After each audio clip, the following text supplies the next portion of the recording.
All right, what's good, YouTube? I'm gonna talk about this build in depth because I made a couple TikToks, I made a YouTube video, and I didn't really put a lot of details in it. So I was gonna do that for everybody because like Nelly used to say, it ain't no fun unless we all get some, right? So for the Leviathan axe, all right, and I'm assuming everything is level 9, but we're gonna focus on the Stonecutters knob.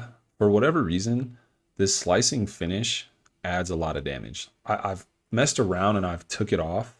I've put Grip of the Nine Realms on there. I've put in, as you guys know, the Furious Maul fully upgraded. It adds to a lot of strength, but for whatever reason, that damn concussive wave is great. So we have that on there. The runic attacks don't really matter. I do Mist of Helheim because you can do some extra damage over time, but it's difficult because sometimes she moves out the way. So, and Hell's Touch is just nice because sometimes it will stun her if she tries to do, the 4 Valhalla air attack or something like that. For the blades and the spear, you're really just doing the things that increase your strength the most, and that would be the Deadly Obsidian handles at level 9. And for the spear, the Hind of the Four Winds. So that's just to get your strength up because you're just going to be using the axe. For the shield, it's similar. You can use whatever shield you want. I like using the Dauntless shield. There are people out there that have shield preferences. That doesn't really matter. But for the attachment, you want Purification because, again, it puts up your strength. For Spartan Rage, Valor. You have to go Valor. Strategy wise, I've talked about it before, but it is important, and I'll talk about it in a minute.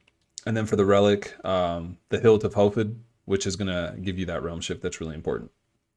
For Freya, sword, I personally like the one that does Bifrost because it does a little bit of damage over time, which adds to her damage if you're trying to beat the Queen of Valkyries as quick as possible. And then for the runic summon, you got to take the Cedar Exhale, which is the poison damage that really helps in this fight. Moving on to armor.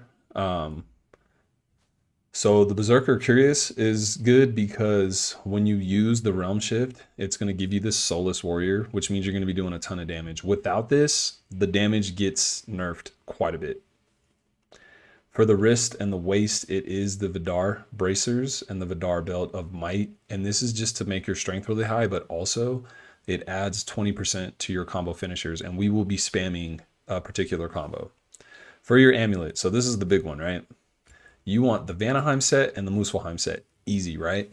Try to pick things that put up your strength or your luck. Because with the Vanaheim enchantment set, you're going to do a lot of damage when she's frosted, poisoned, stunned, anything like that, but it's based off your luck, so you want your luck to be high. For Muspelheim, obviously, we're going to get to permafrost, and I'll talk about that in a second, but the damage you do when you're in permafrost is so much better than using any other set. For the 3 left, I go Memento of the Ailing, and so permafrost is a big part of this fight, and you need it to get up as quick as possible. When you have this afflicted momentum activated, if she's frosted, poisoned, stunned, or she has the sigil magic on her, you are going to get so much permafrost, and that meter is going to go up so quick. So I really like this.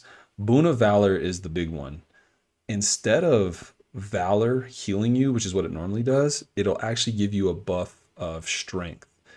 Now, if you've noticed before with Wrath of Valor, if you time it right, when you get hit, you're going to get a melee attack bonus, so melee attack bonus. So when you combine that with the Boon of Valor, you get twice the upgrade on melee power. Emblem of the Nine Realms is obvious.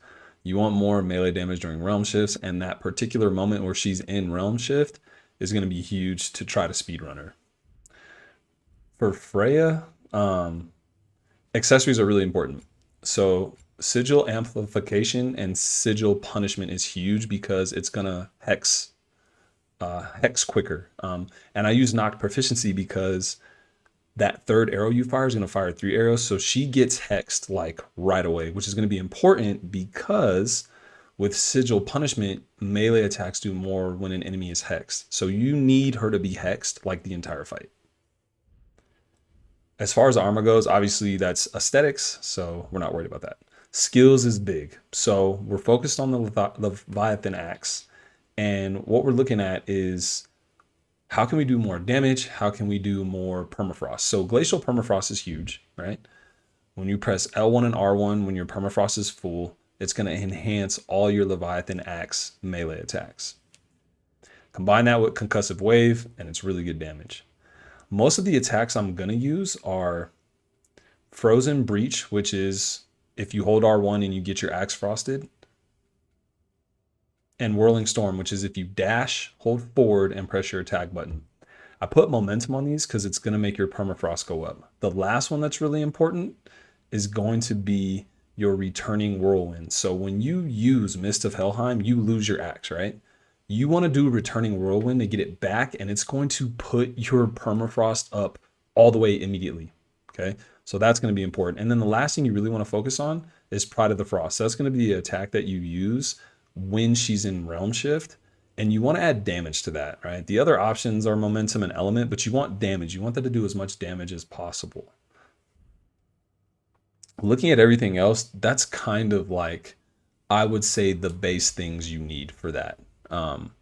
Once you get into the fight, the idea is to get permafrost as soon as possible, and then you're going to want to go in this order. She goes to attack, go Wrath of Valor. As soon as that's over, go Glacial Permafrost.